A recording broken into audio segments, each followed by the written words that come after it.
दिल के दर्द के दवाइयों ना भेटाता, छन छन आई हो दादा जान अब जाता।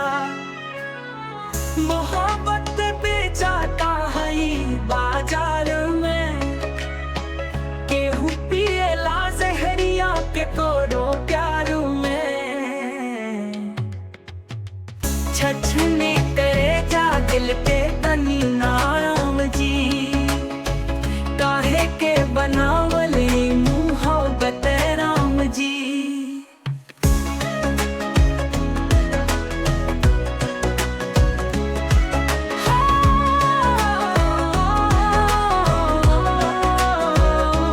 छछने करे जा दिल के तनी नाम जी,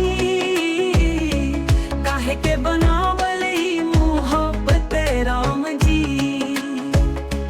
छछने करे